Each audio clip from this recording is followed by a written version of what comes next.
Tú no tendrás un lobby de más que... No digo, pero este estudio me refiero. Vamos a empezar a hablar de los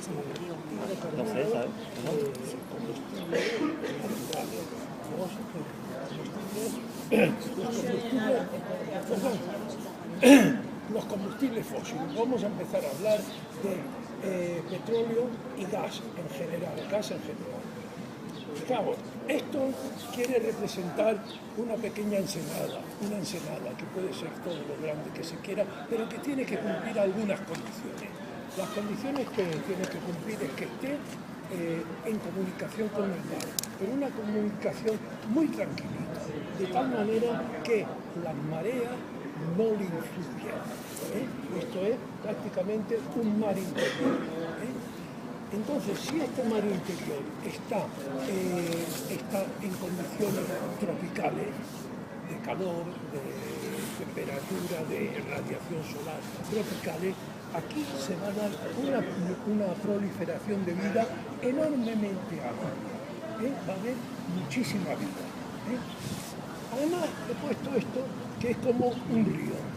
O sea, ahí desemboca un río también muy tranquilo, que va llevando agua a lo largo de todo el año. Pero, como hay condiciones tropicales, una o dos veces al año van a haber una época de lluvia con una crecida enorme. Esa crecida va a hacer que el mar, que era salado, se transforme en agua dulce.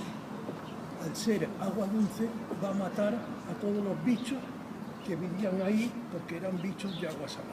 Bichos me refiero tanto a animales como plantas microscópicas. Va a haber una mortandad enorme, que se va a depositar al fondo una cantidad de cadáveres enormes, porque como decíamos que no había mareas aquí, no se las va a llevar la marea, va a depositarse allí mismo. Y en ese mismo sitio van a depositarse todo lo avenida del río, todo lo que ha arrastrado el río va a llegar ahí. Total, se va a formar aquí, en el fondo de esta ensenada, un lodo con un contenido orgánico muy elevado. Ese es el principio del petróleo, ese es el principio del gas. Eso. Esto va a madurar, se va a hundir, va a experimentar calor, temperatura, etc. Y va a fermentar, va a evolucionar.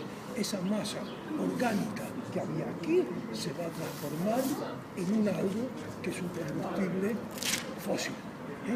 Petróleo o carbón. Petróleo, origen en Cali. Características, pues ya se sabe cómo es el petróleo. Es un líquido más o menos oscuro, más o menos con mucho olor. No, más o menos no, con mucho olor y olor penetrante, esas son las características, y que tiene una distribución a lo largo y a lo ancho de todo el mundo. Pásalo para allá.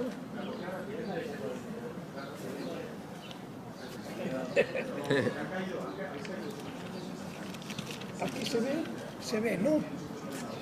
Se ve. Perfecto. Que hay mucho petróleo en Oriente Medio, bastante petróleo en Rusia, hay petróleo, gas natural, algo sí. En Estados Unidos, en el norte de América, hay también mucho petróleo, pero que se lo han tragado prácticamente todo. Ya desde hace tiempo está para abajo la producción de petróleo de Estados Unidos. Y después hay puntitos en todo el mundo. O sea, está muy centralizado el petróleo este. Y eso, la verdad, es una de las condiciones geopolíticas más complicadas en este mundo, ¿no? Que nos ponen a unos en relación con otros, y estos otros abusan precisamente de su prepotencia petrolera. Pues sigamos en bastante más moderno que el carbón, y la profundidad de los yacimientos de petróleo pues pueden bajar a 6.000 metros, donde se encuentra todavía petróleo, y pueden estar pues, en condiciones muy distintas. Hasta 6.000 metros se baja perforando o buscando.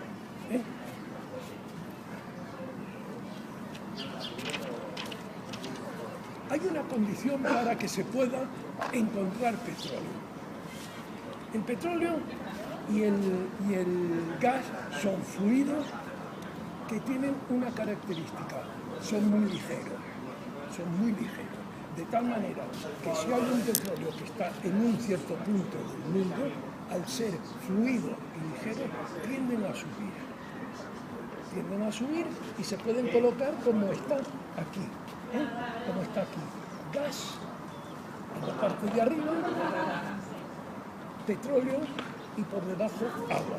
O sea, esto es una roca permeable, por donde ha ido subiendo el petróleo. Y se ha encontrado con esta capa de pizarra que es impermeable, que lo ha parado. De aquí no puede pasar. Esto es una trampa, esto es otro tipo de trampa, también geológica, pero que tiene que tenerla para que, asociado con ella y por debajo de ella, se encuentre petróleo o gas.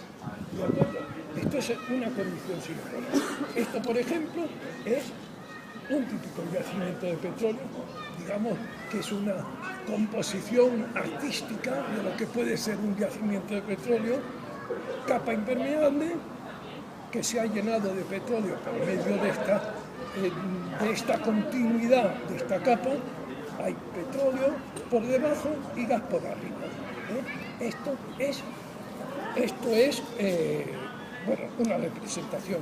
Aquí ha surgido una falla y entonces ha atrapado el petróleo. Entre esta falla y esta capa, pues ahí ha quedado el gas y el petróleo.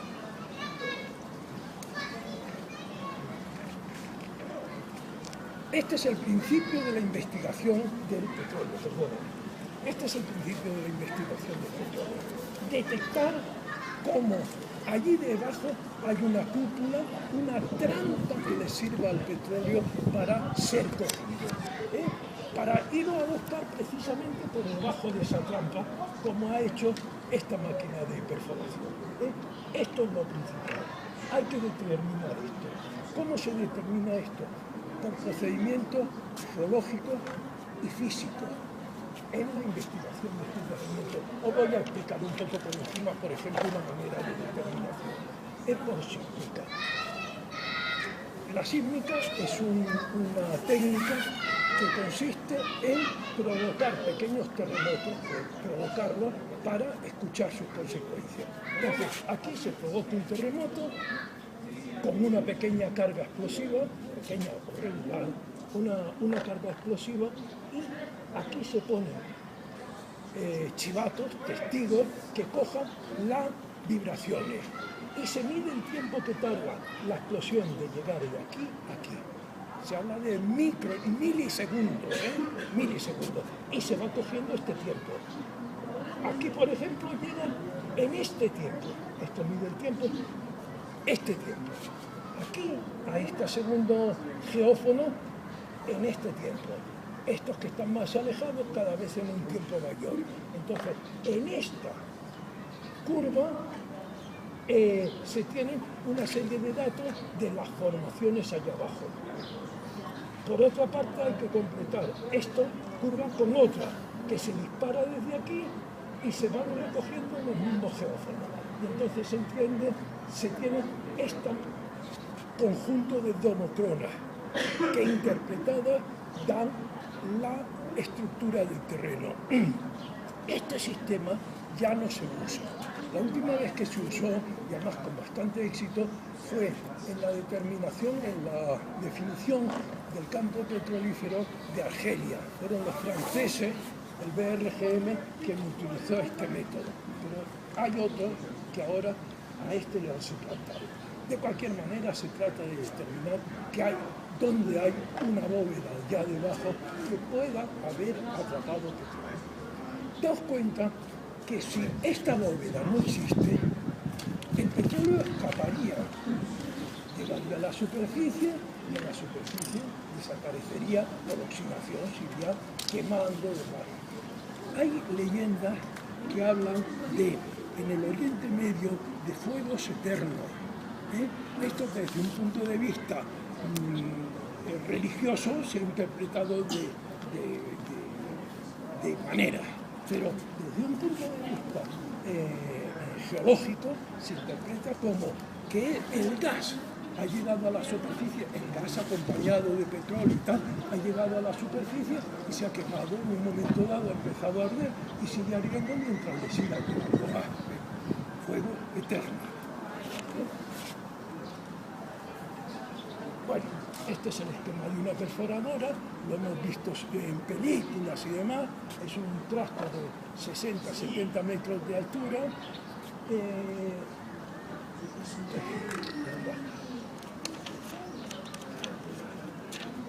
60 o 70 metros de altura, formada de una robustez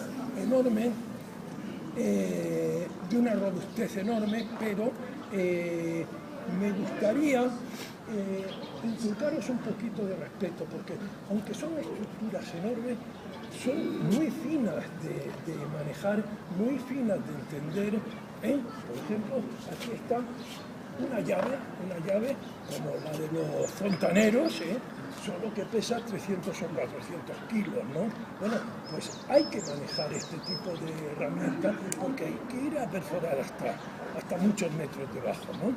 Son muy finas, pero brutas en el fondo.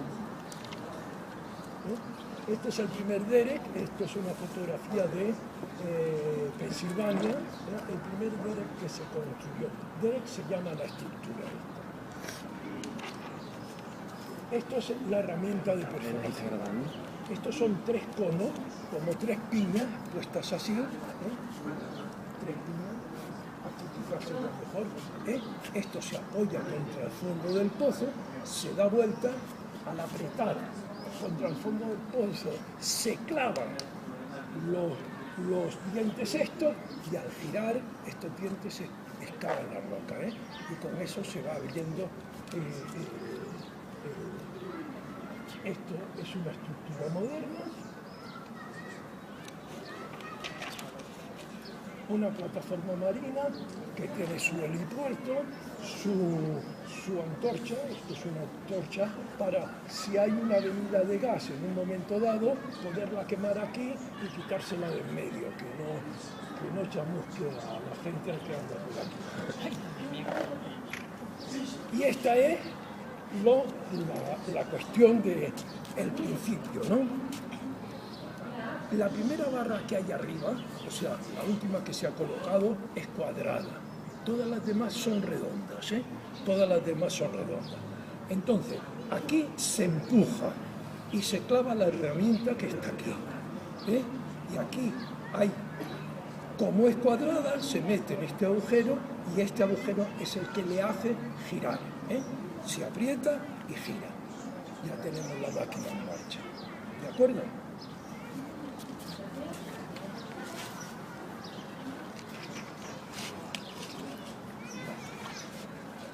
Este es un almacén de tubos. Es simplemente por dar idea de la complejidad, de lo difícil, de lo complicado que es un pozo de petróleo en el momento en que se está perforando. Al final después no hay más que una estructura de hierro a la punta.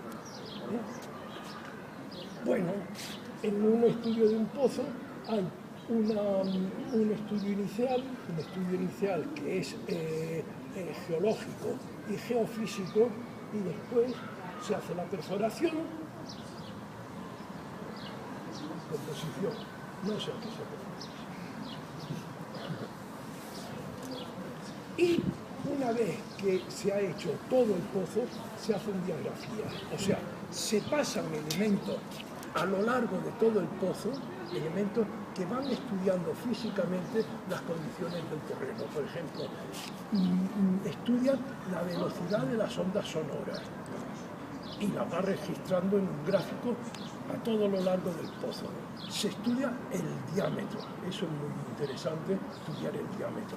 El diámetro, es claro, hay la tentación de decir el diámetro del pozo será el diámetro de la herramienta que coges, pero es que hay terrenos mucho más blandos que se derraban, que caen, y entonces pues queda un pozo que desde luego puede no ser muy regular.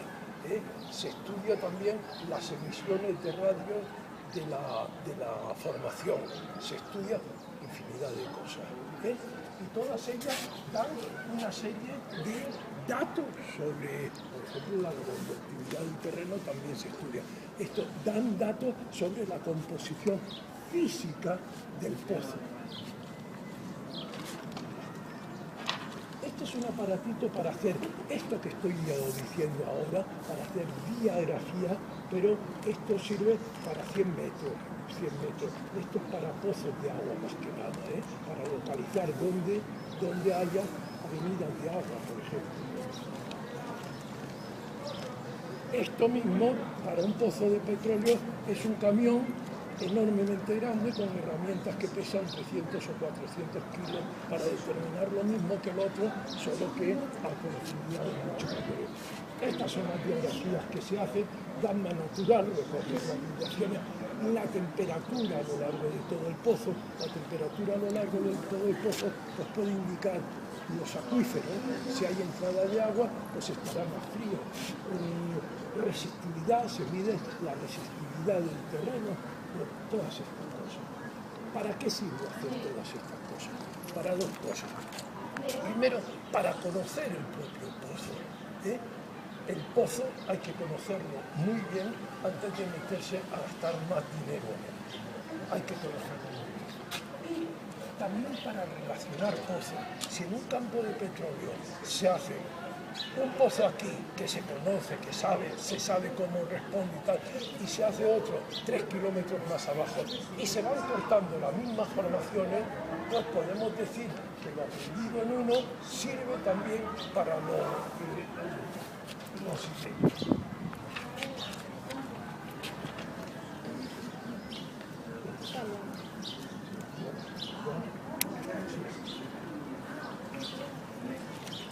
Bueno, estas son la biografía. Os voy a explicar, por ejemplo, esta diagrafía. Esto es un pozo. Aquí tenemos las formaciones, qué tipo de roca es, y esto se sabe porque al ir perforando se han cogido los detritus que salen del pozo y se han analizado, se han visto la roca que es, el tipo de roca que es, y aquí se tiene la radiografía gamma natural, o sea, las radiaciones que manda el terreno. En este caso concreto se estaba investigando para hallar potasa, potasa que sirve como para abono del campo. Entonces, la potasa es ligeramente radiactiva, muy poco, el potasio quiero decir, es ligeramente radiactivo. Entonces se ha pasado una sonda que localiza, que detecta las radiaciones gamma y se ha visto que aquí no hay. Pero aquí empieza a subir un poco y se coloca en un término medio. Esto quiere decir que aquí hay carnalita, que es una mezcla de cloruro potásico con cloruro magnésico, que no sirve o no servía al menos para obtener abono, no servía para obtener cloruro potásico. Entonces, aquí hay un pico de radiación, aquí está la potasa, esta es la capa que nos interesa. Aquí vuelve a quedarse sin nada, aquí vuelve a subir, ahí también hay potasa y ya acaba. Esto es lo que nos interesa para explotación. Lo que me interesa sobre todo al amo del pozo. Bueno, pues todas estas diagrafías se ponen en un mismo papel, todas. Aquí hay el corte está gráfico, y se ponen todas las diagrafías. Y esto ya da una muestra muy buena de lo que es el pozo y qué tenemos debajo. Y aunque no lo hayamos podido ver físicamente, aquí está reflejado. Este es el estudio del pozo. Una vez hecho el estudio, pues se sabe dónde hay que ir a obtener el petróleo. Se pone un tapón por debajo, se perfora con unas cargas huecas, unas cargas diminutísimas, pero que perforan perfectamente la tubería que metamos y perfora además la formación también la perfora, y entonces sabemos dónde hay que ir a perforar, dónde hay que ir a explotar el petróleo, se perfora a esa altura, se pone un tapón y se monta la bomba. Esta bomba que habréis visto en películas. Bueno, pues esto es lo que se hace para petróleo y para gas. El gas natural, ¿qué? El gas pizarra, ¿qué pasa? ¿Qué es de lo que venimos a hablar? La composición del gas de pizarra, que es el punto interesante hoy, es la misma prácticamente que la del gas natural.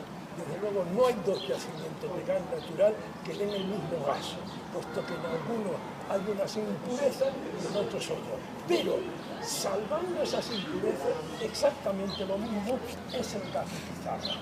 Estará contenido en la pizarra, pero si sacamos el gas, es más o menos lo mismo. Y la génesis es más o menos la misma. ¿Qué es lo que ha variado en la génesis? La calidad, la textura de los detritos que arrastró el río, que cada vez que el río tenía una crecida arrastraba detritos y nos enterraba elementos orgánicos que eran los que iban a fermentar. Bueno, pues esas avenidas que venían eran de tal manera que han dado pizarra, no otra roca como arenisca y tal. Esta es la diferencia. ¿Sí? No tiene la culpa el gas, ni poco, pero ahí está la cosa. ¿Qué es el gas de pizarra? El gas de pizarra es un gas que está incluido en una roca, como todos los gases del mundo. Solo que la roca es una pizarra que tiene la característica de que los poros, donde está metido el gas natural, los poros están aislados, no se comunican. Si estuvieran comunicados, con hacer unos agujeros en el centro y empezar a bombear gas, pues iría saliendo y eso escurriendo hasta el agujero. Pero, como en el caso del gas pizarra están los poros aislados, por mucho agujero que se haga, no iba a salir. Nosotros podemos cortar un ladrillo de gas de pizarra, un ladrillo, y ponerlo encima de la mesa. Tendrá el gas que tenga, no sé cuánto volumen tendrá de gas, pero allí se queda porque está absolutamente purificado. Aparte del gas de pizarra, también hay gases no convencionales, a esto se les llama un gas no convencional. El gas convencional es el que fluye naturalmente, donde los agujeritos están, los poros están todos unidos, y entonces puede fluir. Pero hay otros gases no convencionales. Por ejemplo, encima de las capas de carbón suele haber pizarra que suele contener gas. Esto, la primera vez que yo oí hablar de ello fue el año 60 y algo en Asturias. En las minas de carbón se empezó a hablar de que se explotaban en algunas minas, no sé dónde, gas perforando en los techos de las capas de carbón.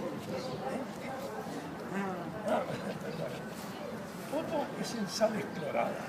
Ahí, en las sales de cloruro sódico o potásico, hay poros, pero poros en los que puede caber una persona, y en los que cabe una persona. En Potasa de Navarra se encontró poros de estos, afortunadamente en muy poca cantidad, porque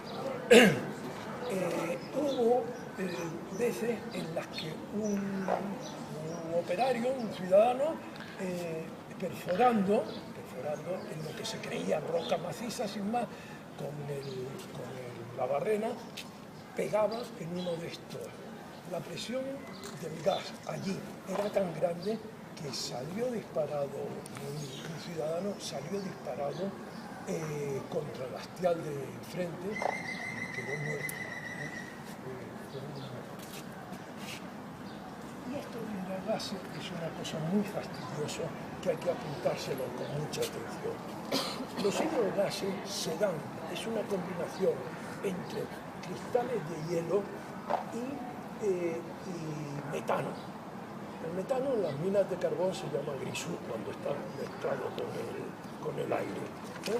Bueno, pues en el permafrost hay esta combinación de cristales de hielo que dentro tiene metano. En esto es una atención que llama el IPCC, o sea, el Panel Internacional del Cambio Climático. Atención, que si nosotros colocamos un poquito el alza de temperatura, esos hielos que son hidrogases, que tienen gas incluida, se van a empezar a licuar y entonces va a salir metano.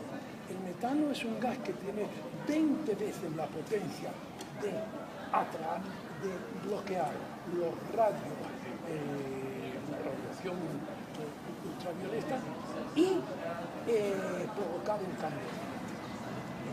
Atención, esto es una cosa que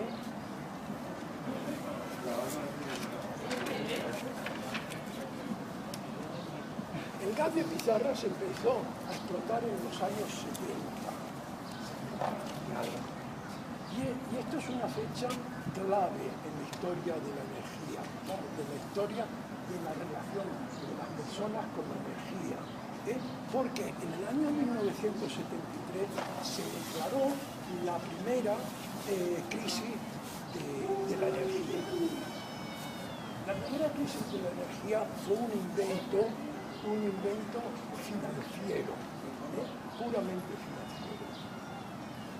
En los Estados Unidos hubo un hombre que se llamó Hoover que dijo: el año 68 será el año del pico del petróleo y a partir del 68 necesariamente tiene que caer la producción. Esto desde luego fue recibido con carcajadas diciendo el payaso este de que nos quiere hablar. Pero resulta que en el año 70 empezó a escasear el petróleo de Estados Unidos.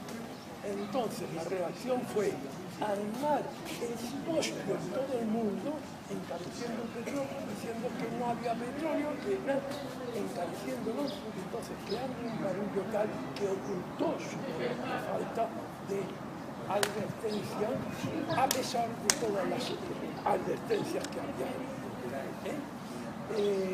Bueno, pues esta crisis del petróleo les permitió a los Estados Unidos hacer una infraestructura para empezar a importar petróleo. Se combinan a ellos, en 7 u 8 años resolverían la cuestión de los puertos, de los gasoductos, de los oleoductos, etc. Esto es lo que originó la marcha de Manto por el gas pizarra. Hace un momento hablábamos,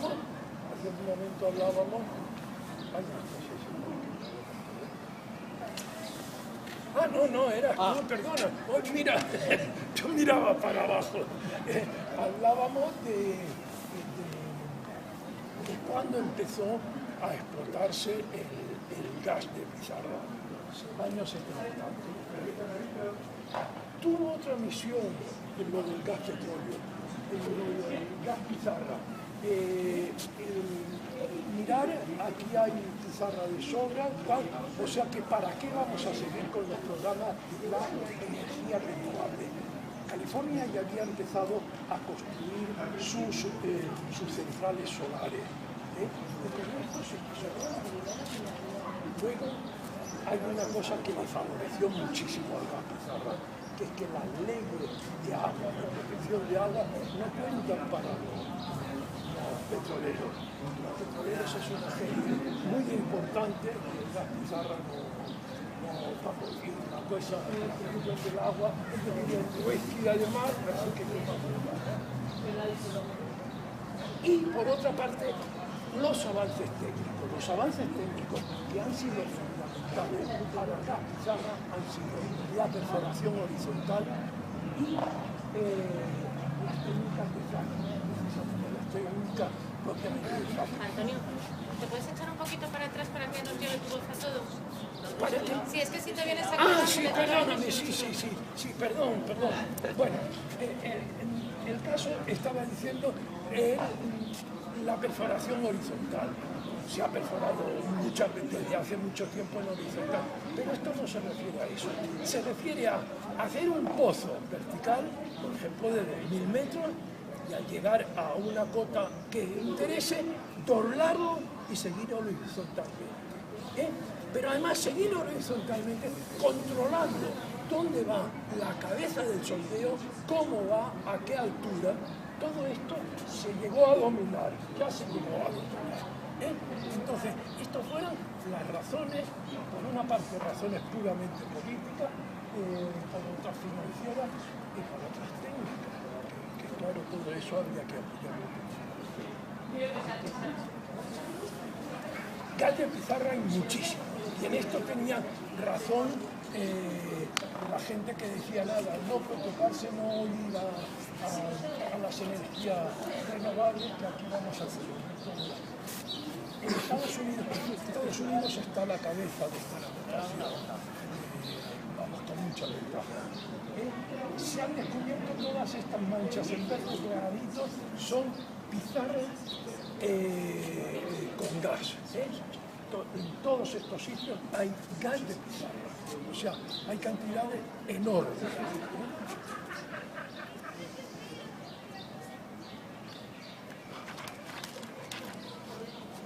Este es el secreto que es el pozo, que en un momento dado lo curvamos y seguimos perforando por la capa.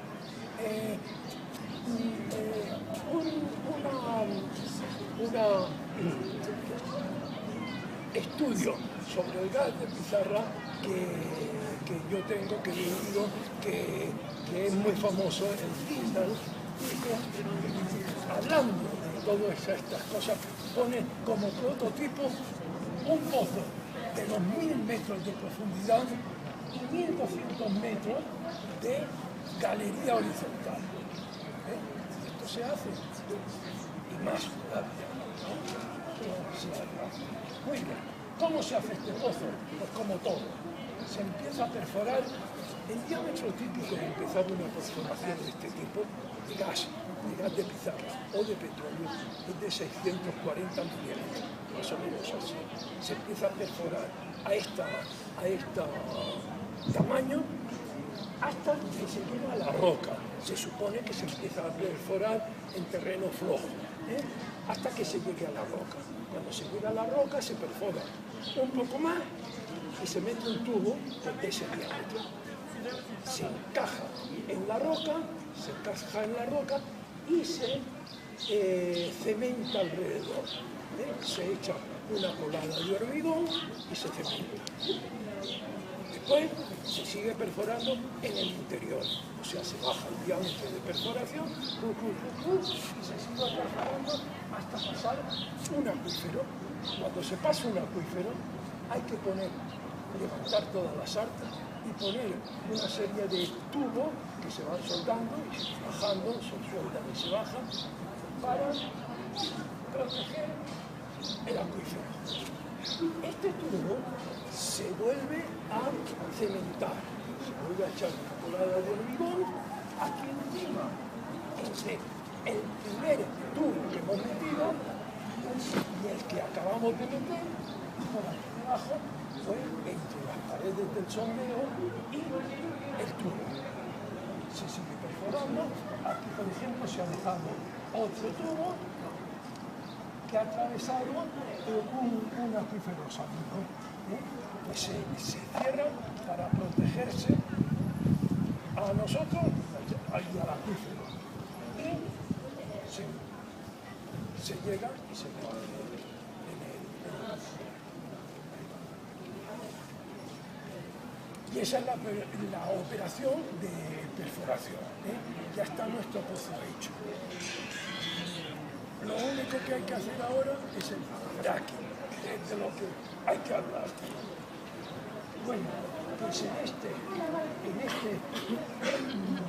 galería, es una galería de 8 pulgadas, 200 milímetros, si se quiere, pero en esta galería, este pozo horizontal se va traficando y por partes se va metiendo presión, agua a presión con una serie de aditivos. Presión, 700 kilos por centímetro cuadrado. 700 veces más que la presión atmosférica. A ese agua a presión se le pone una serie de...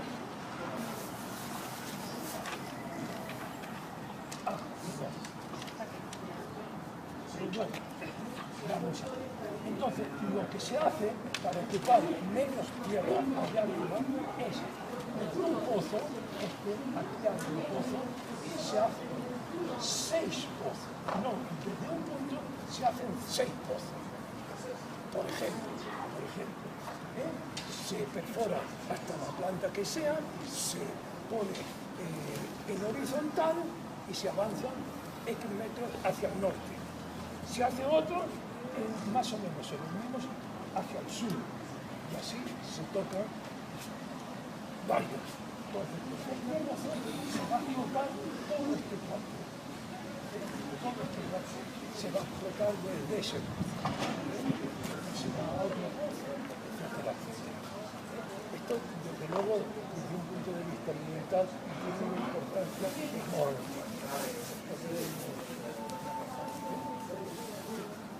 Bueno, pues ahí se mete agua a presión, 700 kilos, y el agua tiene una serie de aditivos. Uno de ellos son los sentidos, que se llaman. Eso no es más que arena. Y tiene como visión, cuando se crea una grieta por la presión, que la arena se vaya metiendo por esos poros que se han creado, por esas fisuras que se han creado, para mantenerlas al punto. Además de eso, se ponen unos componentes ácidos para que ataquen parte de la roca más vulnerable para ir creando más grietas. Rompedores, anticalcios, inhibidores de corrosión, hay muchísimos aditivos. De tal manera que se dice que hay del orden de 600 aditivos. Se dice, porque eso no se conoce, esos son secretos comerciales. No se conocen. Se conocen algunas cosas que se han podido ir haciendo, pero de verdad, la lista completa no se conoce. Y esto es una vergüenza tremenda, que se autorice a utilizar una serie de componentes, una serie de reactivos de los que nadie responde y además nadie sabe cómo son. Es increíble que esto se deje y que se hable de que sí, que se va a permitir. Bueno, entre estos aditivos está el benceno. El benceno es un veneno extraordinariamente alto. Es cancerígeno de los pocos productos que en este momento los científicos juran que son cancerígenos. De los pocos productos. Claro, es muy fácil determinar si un producto es cancerígeno o no. Si se tiene un campo de concentración estilo alemán, se eligen 100 prisioneros y se les administra el tóxico correspondiente, se cronometra a ver cuánto tiempo tardan en coger cáncer. Pero claro, si va uno con un cierto cuidado por el mundo, ya es más difícil. Bueno, pues en el caso del benceno, que se utiliza para hacer fracking, sí que está demostrado. Bueno, daos cuenta que el límite que pone de concentración de benceno en cualquier sitio es 32 miligramos litro en límite. Se ha medido encima de los pozos, o sea, no en el pozo del petróleo, sino encima de los pozos de petróleo, en la superficie de la Tierra, 4.000 partes. De 32 a 4.000 van 100 veces y algo más. Son 32 partes por miligramo. 32 partes por... 32 miligramos litros. Sí, si quieres. ¿Vale? O sea, nos damos cuenta de que es muy gordo lo que se está haciendo en el Bueno, este es el esquema del pozo, tal como lo vimos, se van poniendo tubos, se llaman casing, la jerga del petróleo, palabra americana, porque ellos han sido los que desarrollaron mucha gente. Se van poniendo casing para proteger los acuíferos, para proteger... No me digas que no, Bueno, una vez hecho todo esto, el pozo queda así como se puede ver. Queda así como se puede ver. Y aquí hay como otro pocito.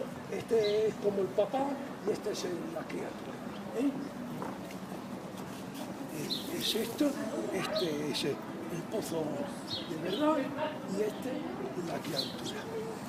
Esto es lo que se llama un pozo redondo.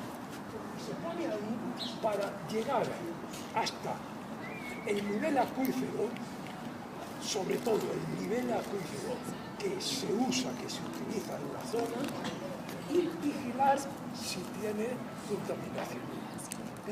Si tiene contaminación, yo no sé lo que se dice.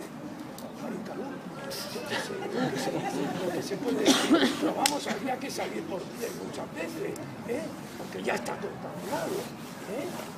Entonces, daos cuenta de la locura que es esto. Daos cuenta que si aquí hacemos un pozo, 2.000 metros para abajo, y 1.200 metros para arriba, y 1.200 metros para allá, nosotros estamos afectando a muchísima superficie arriba y vamos a poner un pozo de petróleo ahí. ¿Y ahí qué pasa?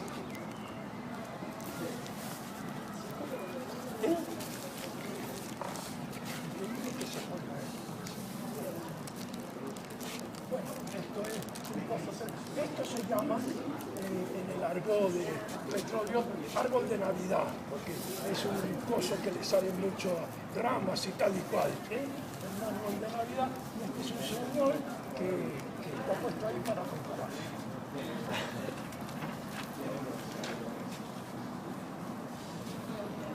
Pastizada y gas natural.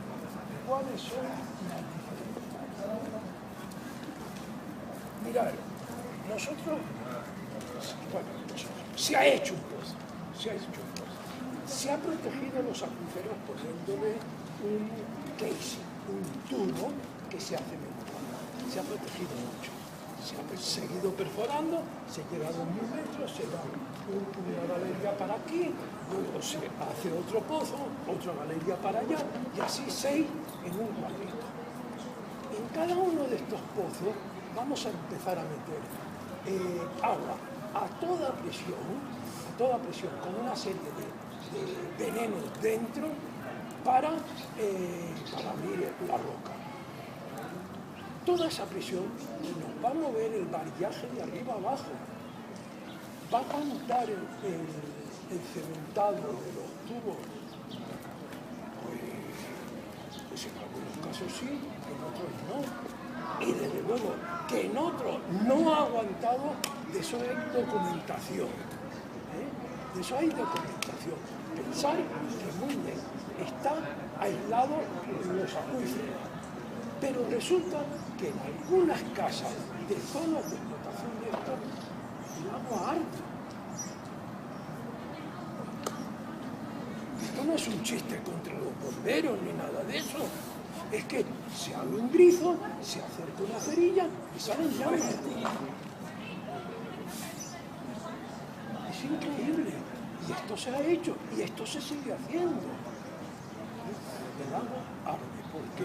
Porque disuelve el gas natural que tenía que salir por otro sitio, pero sale por el grifo de las casas. Hasta el punto que ha habido alguna casa donde ha habido explosiones de gas. O sea, como esas casas donde están los viejecitos cocinando y que se dejan el gas abierto. Pues, del mismo modo, solo que si no hace falta en este caso viejecito. Eso ya lo pone la empresa. O sea, rotura de la impermeabilidad que nadie garantiza que no lo haga. O sea, fijaos que nosotros estamos aquí en la calle, que hemos investigado el pozo, que sabemos muchísimo del pozo, pero no lo hemos visto.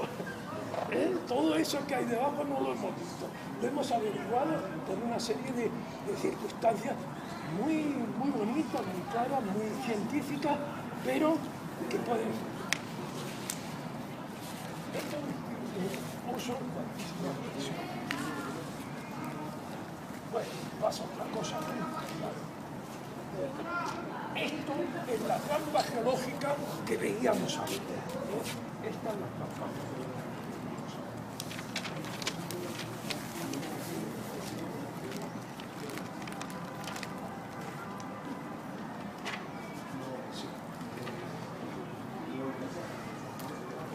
Nosotros, para explotar este yacimiento, para explotar este yacimiento que tiene gas y aceite y petróleo, hacemos un agujerito aquí, simplemente. Y por ese bombeamos lo que sea. Lo único que hemos hecho es un agujero que vamos a exagerar por ser así.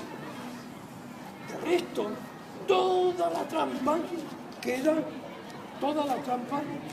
intacta. Hemos hecho este agujerito para explotarlo, pero la trampa ha quedado intacta. Nosotros podemos muy fácilmente, taparlo. Una vez que se ha acabado la explotación, se puede tapar. No es más que tapar un agujero así, que sabemos exactamente dónde está. Pero, si nosotros vamos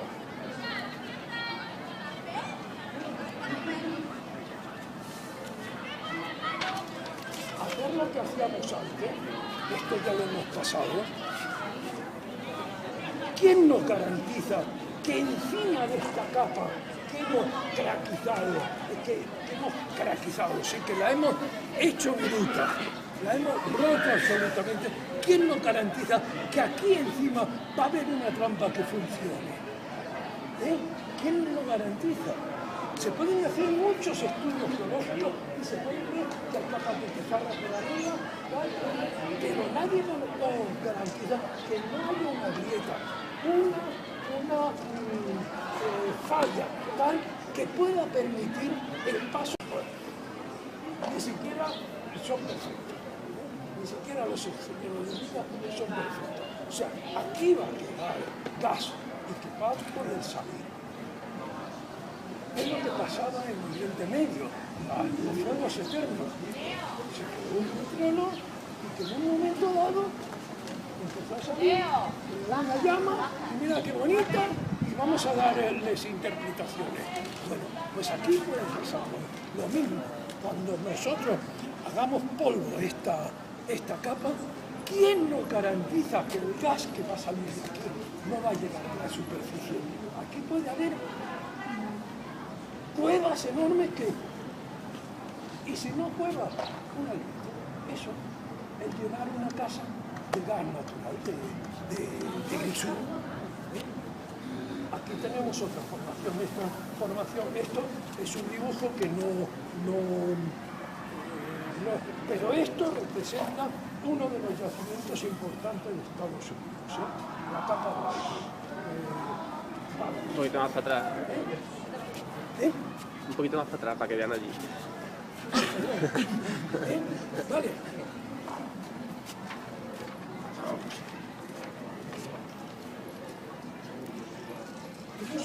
El uso de altísimas presiones.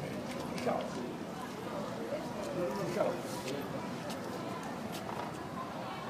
Un pozo de petróleo. Cuando nosotros hacemos este pozo de petróleo, no hemos utilizado búsqueda de ningún tipo. No ha habido posible, nada. Se ha metido el tubo y hemos ido a perforar después el tubo. Y se ha perforado. ¿Con qué? Con cargas explosivas. Cargas explosivas que tienen del orden de 40 50 gramos. Y que van haciendo explosión una detrás de otra. 40 o 50 gramos. O sea, el movimiento, si nosotros jugamos aquí, se va a apreciar esto, nada más. No aquí arriba. No aquí arriba. O sea, todas estas cementaciones que hemos ido haciendo para proteger los acuíferos van a quedar intactos. Pero si nosotros hacemos unas presiones aquí en el fondo tremendamente altas, y esto lo dice, tremendamente altas, ¿qué va a pasar con esto? Es lo que hablábamos antes. Que a lo mejor se va todo al carajo.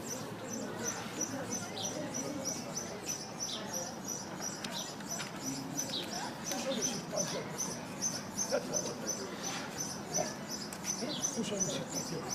Es lo que hablábamos antes. Aquí estamos metiendo una serie de veneno tremendo en el fondo del pozo y que eso va a salir. Eso sale. No en el 100% de los casos, ahora, que se ha registrado sus escapes, no cabe la duda. Y uso de terreno. Esto es una cosa muy bonita. Esto es una cosa preciosa. Fijaos, esto es un pozo de fracking cuando un croquis, como veis, cuando se está, vamos, cuando está ya en marcha, ¿no? Los líquidos que nosotros metemos en el pozo para craquizar, esos son devueltos a la superficie en una gran mayoría, pero del orden del 60% del líquido, si me equivoco en alguna cifra, perdonadme, en el 60% en los 4 primeros días sale del pozo, sale del pozo y se almacenan en superficie. Son líquidos absolutamente tóxicos. Entonces hay que meterlos en una balsa tal como esta, una balsa tal como esta.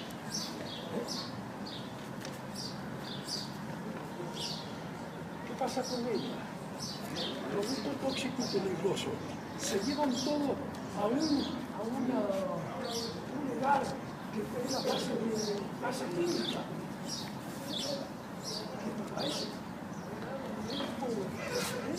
Por hacer una pregunta, ¿quién paga la depuración de esos líquidos? Bueno, se pueden dejar ahí, pero esto se deja ahí y si una vez hay una lluvia fuerte, esto reposa y sale, va a un prado y matará X vacas como ya ha pasado. Como ya ha pasado. Arruinará X hectáreas de terreno, como ya ha pasado. ¿De verdad vamos a hacer esto? ¿De verdad se quiere? Aquí, por ejemplo, poner el camino que puede seguir el metano, el gas natural, para llegar a los acuíferos.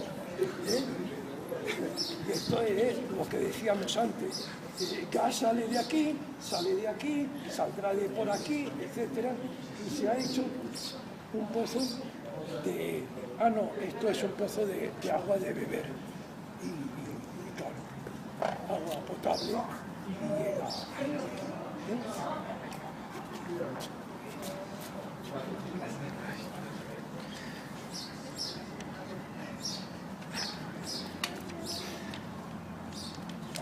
Esto es una vista real de un pozo de petróleo. Antes era un dibujito. Esto es un gran embalse donde se ponen los líquidos de perforación. Líquidos que se inyectan cuando se está perforando el pozo para extraer las piedrecitas que van saliendo del fondo. Este es el líquido de recogida de las aguas que se han inyectado. Estos son los líquidos tóxicos y peligrosos poderoso que devuelve el pozo. Para un pozo de esto hace falta un mínimo, según todos los explotadores, de 30.000 metros cúbicos. O sea, el grupo de los 6 pozos que veíamos, del orden de 180.000 metros cúbicos. Un punto de explotación de gas de Pizarra.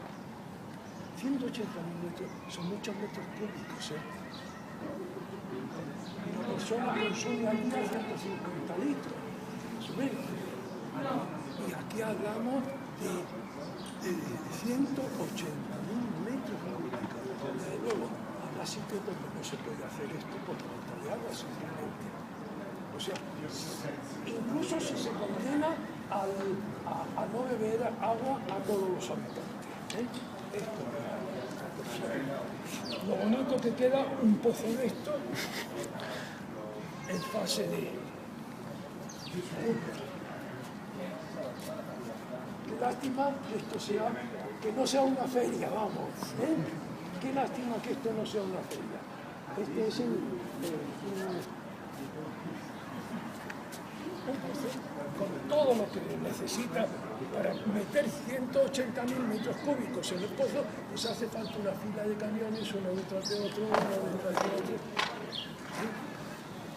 Se calcula que en el mejor de los casos hay 40.000 viajes en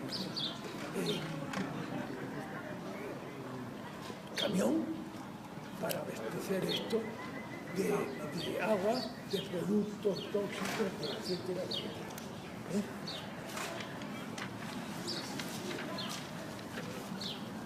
Esto es una piscina donde no se recomienda bañarse. Es una piscina que recoge lo que ha devuelto el pozo. Fijaos que en el pozo se ha metido un líquido que tiene 2% de productos que no son agua, productos ajenos. 2% de productos ajenos. De una lista de 600. 2%. Lo que devuelve el pozo son esos mismos productos más todo lo que se ha enriquecido en el fondo del pozo. ¿De qué se ha podido enriquecer? Pues, por ejemplo, de productos radioactivos, sobre todo de derivado del uranio.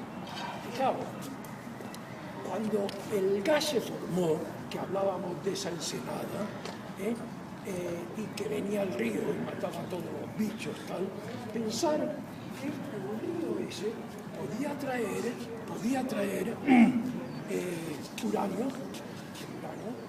es poco radioactivo. Bueno, el uranio se puede atravesar, en parte querrá atravesar ese lecho de lodo y productos orgánicos, y se encontrará que el uranio, se encontrará que va a pasar a través de un manto que es reductor. El uranio, para estar soluble, hace falta que sea hexavalente. Uranio hexavalente, valencia 6. Y al pasar por la capa de reductora, se transformará en uranio de valencia 4, que es insoluble y precipitará. Entonces, no es extraño ver la combinación de petróleo con productos radioactivos, descendientes del uranio. Entonces, en el líquido este que devuelve puede ser radioactivo, pero puede estar cargado, y de hecho lo estará, de elementos de metales pesados, altamente venenosos. ¿Por qué? Por la misma razón, porque si el río trae agua de dureza permanente, o sea, sulfato, y pasa a través de la capa esta, se reducen a sulfuros, que son insolubles y precipitan. Entonces se llenan de metales pesados. Y aquí los podemos encontrar. Fijaos el romántico aspecto de un terreno que ha sido explotado de esta manera.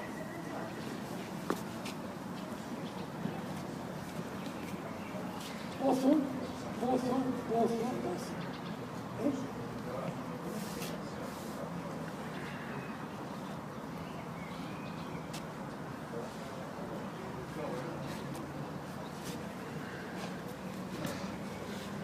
Posiblemente toda la tierra en medio de de los pozos esté quemada por los productos tóxicos que se han...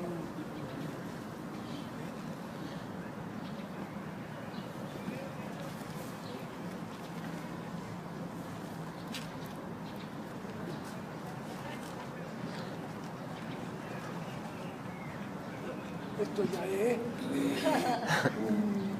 una llamada, ¿cómo se llama eso? Es el momento de la propaganda. Ecologistas exigen un estudio ambiental para un pozo de fracking en Álava. Esto no se puede decir más suavemente. Esto no se puede decir más suavemente. O sea, teniendo en cuenta lo que se maneja en un pozo de este tipo, pedir un estudio de impacto ambiental es como si le diéramos cartuchos de dinamita a los niños y dijéramos, a ver, que se haga un estudio de la peligrosidad que...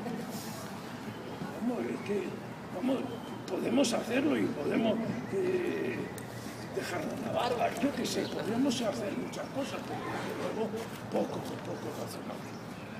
Cosas de las que no he hablado ni voy a hablar. El tráfico inmenso que una campaña de estas puede despertar. El ruido. Son dos cosas.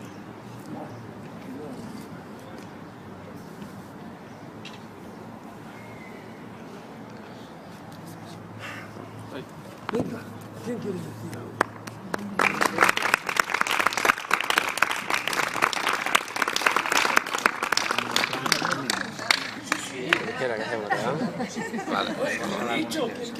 Vale, tú lo puedes cortarlo si quieres.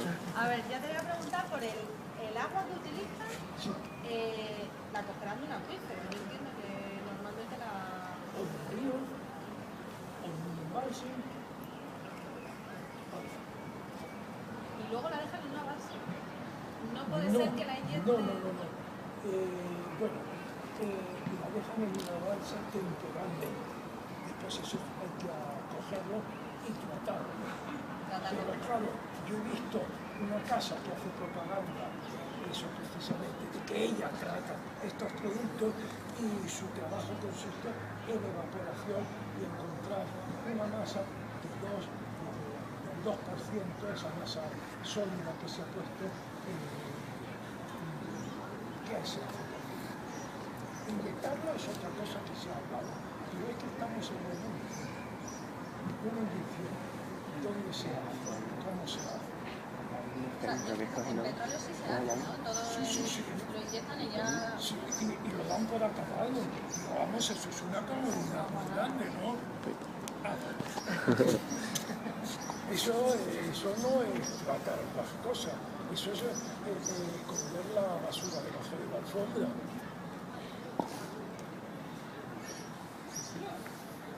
¿Qué porcentaje de las explotaciones actualmente utiliza esta técnica? ¿Qué porcentaje más o menos se conoce? ¿De qué? De las explotaciones utilizan esta técnica de... Esto no te lo podría decir, pero están hablando de que para el año 2030 van a obtener un 30% de gas de origen de fracking en Estados Unidos. En Europa, la verdad, la cosa está siendo muy discutida. La Comunidad Europea ha tomado manos en el asunto y pide imprudencia. Por otra parte, Francia tiene una moratoria muy larga. ¿Quién más? Hay países en los que se ha prohibido, hay una discusión muy grande sobre esto. El único país que está claramente en favor del fracking es Polonia. Polonia tiene una razón clarísima. de tipo político. Polonia se lleva mal con los rusos y el gas que viene a Europa mayormente de los rusos. Ya sabéis que hubo unas discusiones enormes sobre la exportación de petróleo de Rusia, que la prohibió a algunos países, por ejemplo, Ucrania le cerró el grifo. Polonia no quiere que le cierren el grifo y entonces quiere explotar gas de pizarra y es el único que está abierto a eso. Yo te quería preguntar, Sí. ¿el fracking este se utiliza solo en el petróleo de las pizarras o para sacar otro petróleo? Y es una forma de extraer el petróleo muy cara, puede acabar subiendo el precio del petróleo para... Sí. Parece, petróleo no, hemos hablado de Bueno, gas. de gas, pero... Hay desde luego pizarras bituminosas como las hay en Puerto Llano, ¿no? Pero para explotar las pizarras bituminosas, para coger petróleo de las pizarras, hace falta calentar la pizarra porque hay que reestructurar el petróleo, ¿eh? Hay que claquizarlo en parte y entonces hay que calentar o sea, petróleo no, vamos a hablar de gas. Esto parece que en este momento se defiende el precio, y prueba de ello es que se está haciendo y se está haciendo mucho. ¿Se utiliza parte para el gas de las pizarras para alguna otra...? Porque no están unidos los agujeros. Sí, la pizarra se usa para muchas cosas. La pizarra, ¿cómo se llama ese tipo de pizarra? La que se explota en Galicia, en el sur de Galicia, para tejados y demás. Se explota pizarra, sí. No lo sé cómo. Sí, es un tipo de pizarra con las que se hacen los tejados, vamos. Ya, sí. Además es una cosa muy interesante de ver, es una pizarra que hay que volarla y rápidamente tratarla, entonces se cogen unos cuchillos y se van abriendo por las quitas. Es bonito de ver, es interesante de ver.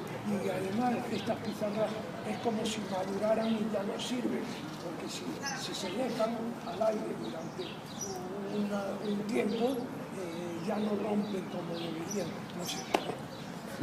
Sí, no, se utilizan para muchas cosas, pero desde luego estas no, porque estas si se explotan de 700 metros para abajo, pues fíjate tú. No, es que yo creo que había leído en algún sitio que el problema que ha pasado con Repsol, entre otras cosas, es que las pizarras de vaca muerta antes parece ser que no merecía la pena por el precio explotarlas, y ahora ha habido como... La pizarra del yacimiento de vaca muerta, de la vaca muerta que hay en Argentina, se llama el yacimiento, que parece ser que antes no eran explotables porque era demasiado caro y actualmente dicen que sí, o han encontrado una técnica nueva. Ese yacimiento le han quitado a Repsol. En Argentina. Pero eso es de pizarra, eso es petróleo, esos son pizarras son convencionales, ¿no? No, es fracking pero con petróleo. Fracking con petróleo no parece que Sí, algo quieren, como en Burgos. En Burgos también dicen donde está el antiguo campo ese de petróleo que hay, que para explotar va a comprar una empresa británica y también quiere hacer algo así. Sí, pero perdón, serán diferentes. es gas en realidad lo que se gas, no petróleo. O sea, el petróleo Thai, que se llama, hay que calentarlo. Lo que es en la pizarra es gas natural, es el mismo. ¿Es metano o qué? Sí, metano. Sí, que puede tener impureza de etano o tal, pero es metano. O sea, dije antes que el gas entre un yacimiento y otro son distintas composición, ¿no? Pero vamos, ligerísimo. El gas que se detecta en la Gas natural es metano y gas de pizarra es metano. Sí. Lo único que se hace para rectificar sacar el gas natural del mundo, lo único que se hace es separarlo del CO2, el óxido de azufre, porque si no se separa, pierde mucho precio. Hay un campo que no me acuerdo cómo se llama, en el que se separa el CO2 y se inyecta en otra capa. El CO2 se separa y se inyecta. Eso es lo que se llama captura de carbono. ¿Pizarras? ¿Que haya otra roca en la que Que yo sepa. Es que date cuenta de que aquí se dan dos casos. Uno, que están en poros muy pequeños y no comunicados entre sí. Esto es un caso. Segundo, que el fracking pueda comunicar esos poros. O sea, eso es una condición que tiene que reunir la roca. Yo no sé de otra roca que sea. O sea, por ejemplo, una roca madre, clarísimamente, una roca en la que tiene contenido petróleo o gas, típicamente en la arenisca. Eso no se comunica tampoco. Es como una a lo mejor yo no lo he entendido bien, pero por una parte ha dicho que en Europa como que hay mucha controversia, no se quiere admitir esto, ¿no? Pero he entendido que en Álava se está haciendo. En Álava lo que hay son permisos de investigación. O sea, ahora empezarán a estudiar geología, y a estudiar sísmicamente el yacimiento y hacer trabajos de superficie. Después, a lo mejor les han dado permisos, pero yo no lo sé, para perforar pozos y de verdad estudiar toda la columna estratigráfica. No lo sé. No se está botando gas de pizarra de España. Y lo que ha dicho este de ecologistas, ¿qué es? ¿Que están denunciando esto? Sí.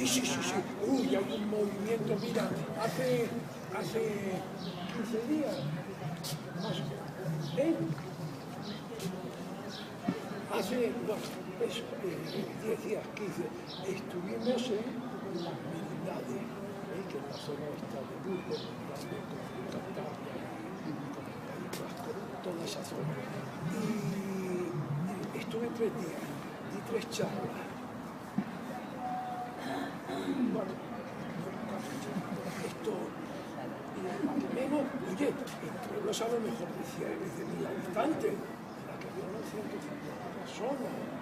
O sea, de verdad, hay una inquietud enorme. Y hasta ahora no se explota el yacimiento.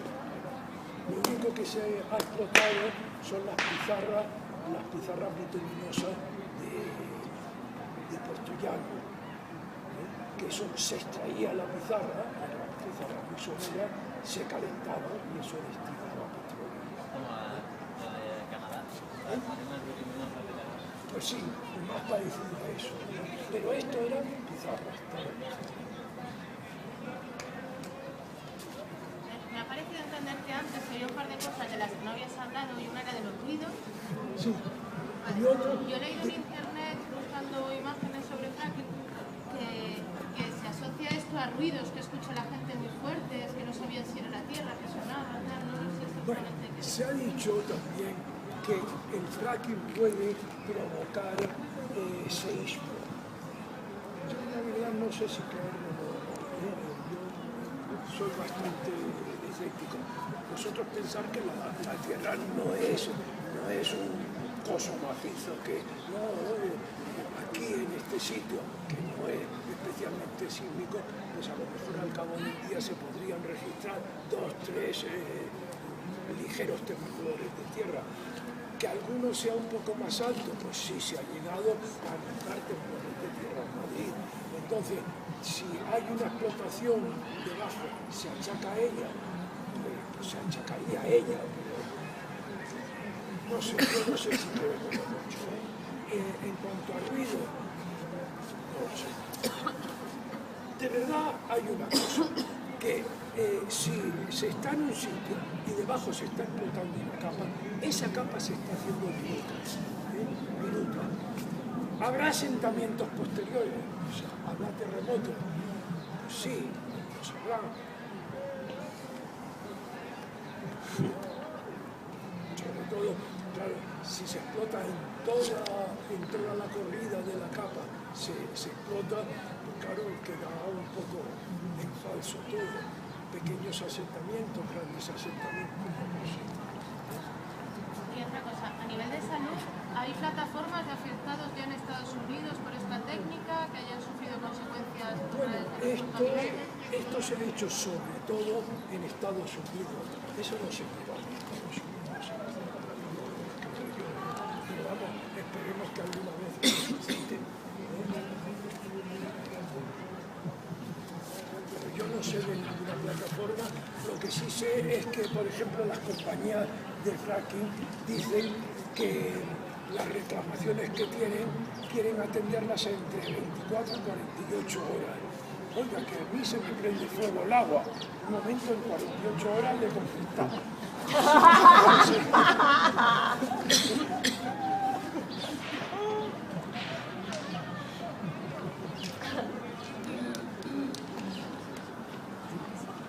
¿Qué pasa? ¿Algo más? Pues chicos, encantadísimo de haber estado entre nosotros. Hay una cosa mala que no se tenga sobre el truco. ¿Qué le vamos a hacer? Muchas gracias.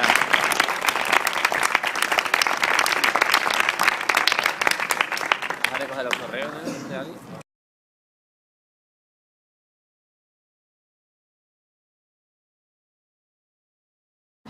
Vaya, total, se va a formar aquí, en el fondo de esta ensenada, un lodo con un contenido orgánico muy elevado. Ese es el principio del petróleo, ese es el principio del gas. Eso. Esto va a madurar, se va a hundir, va a experimentar calor, temperatura, etcétera, y va a fermentar, va a evolucionar. Esa masa orgánica que había aquí se va a transformar en un algo que es un combustible fósil. Petróleo o carbón. Gracias. Petróleo, origen en Cádiz. Características, pues ya se sabe cómo es el petróleo. Es un líquido más o menos oscuro, más o menos con mucho olor. No, más o menos no, con mucho olor y olor penetrante, esas son las características, y que tiene una distribución a lo largo y a lo ancho de todo el mundo. Pásalo para allá.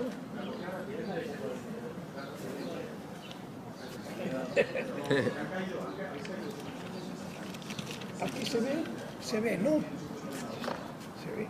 Perfecto. Que hay mucho petróleo en Oriente Medio, bastante petróleo en Rusia, hay petróleo, gas natural, algo sí.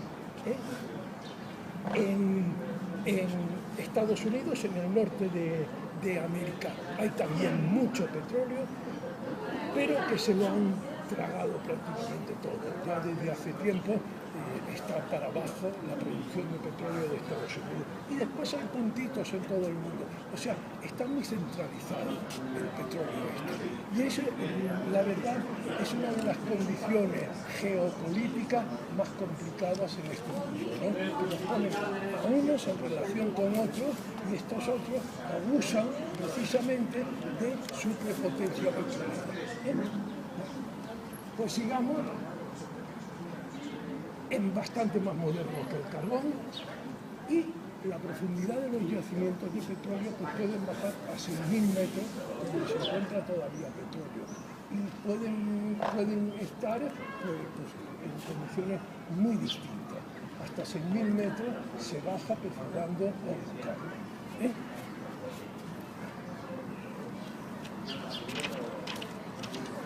Hay una condición para que se pueda encontrar petróleo.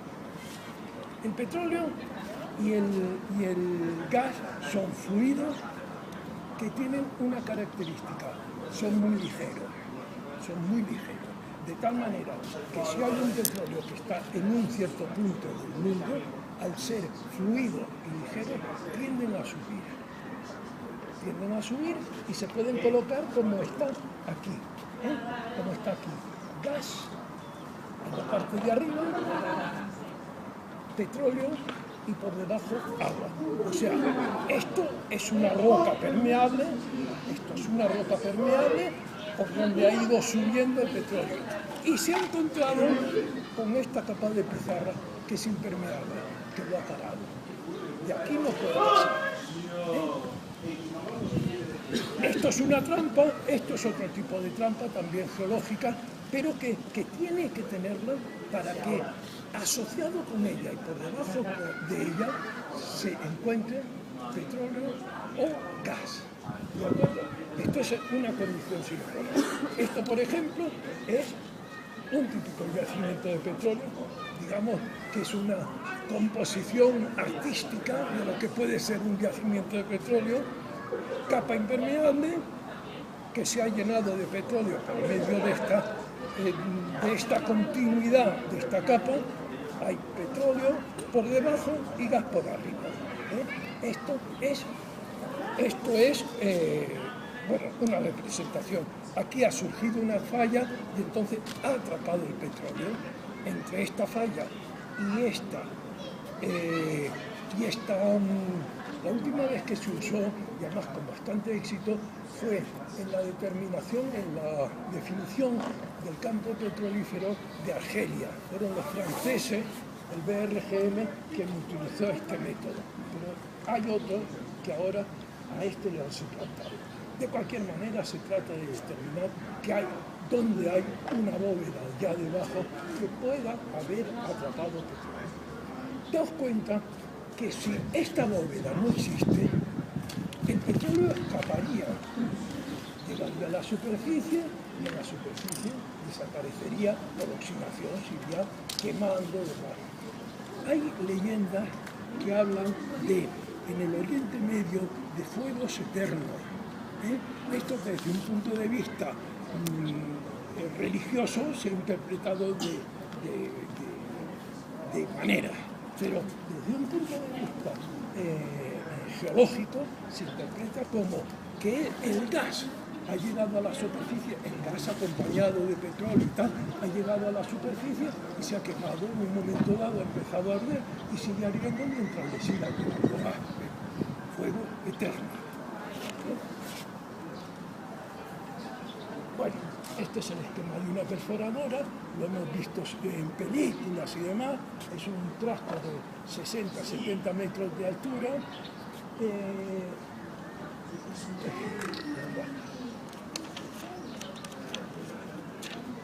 60 o 70 metros de altura, formada de una robustez enorme, pero me gustaría inculcaros un poquito de respeto, porque aunque son estructuras enormes, son muy finas de manejar, muy finas de entender. Por ejemplo, aquí está una llave como la de los fontaneros, solo que pesa 300 o 400 kilos, ¿no? Bueno, pues hay que manejar este tipo de herramientas porque hay que ir a perforar hasta capa, pues ahí ha quedado el gas y el petróleo.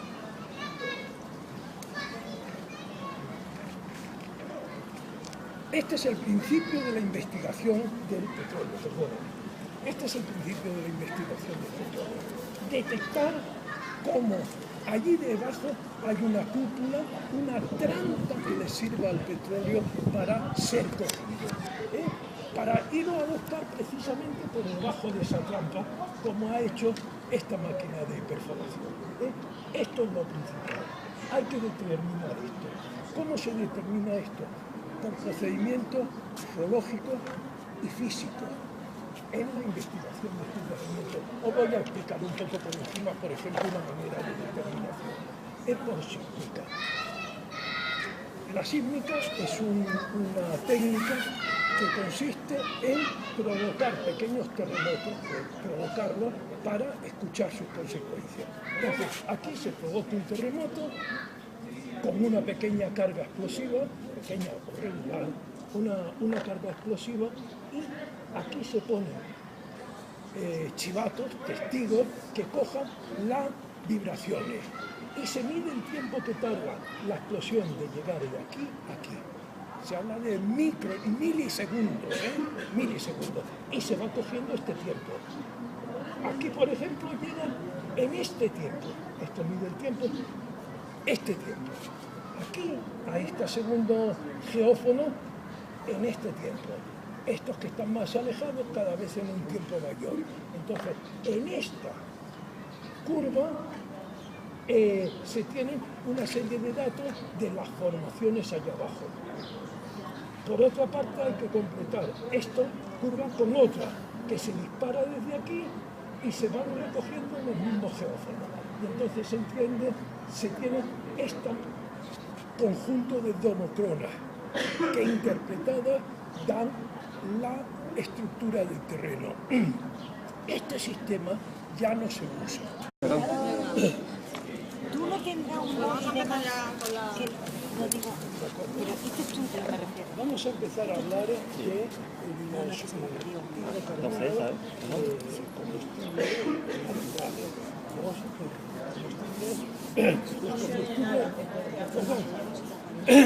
los combustibles fósiles. Vamos a empezar a hablar de petróleo y gas en general, Fijaos, esto quiere representar una pequeña ensenada, que puede ser todo lo grande que se quiera, pero que tiene que cumplir algunas condiciones.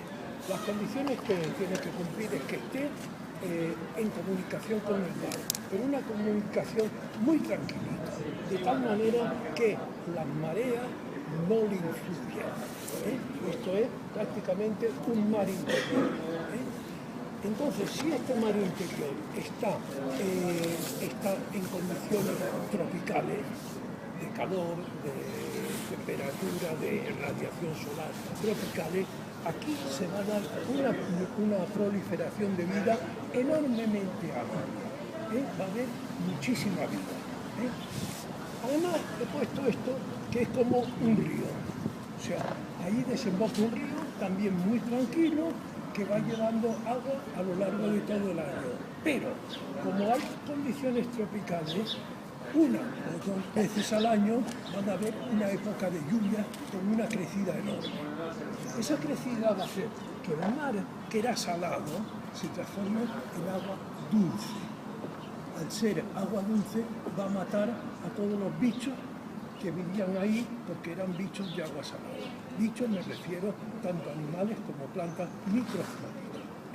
Va a haber una mortandad enorme, que se va a depositar al fondo una cantidad de cadáveres enormes, porque como decíamos que no había mareas aquí, no se las va a llevar la marea, va a depositarse allí. Y en ese mismo sitio van a depositarse todo lo avenida del río, todo lo que ha arrastrado el río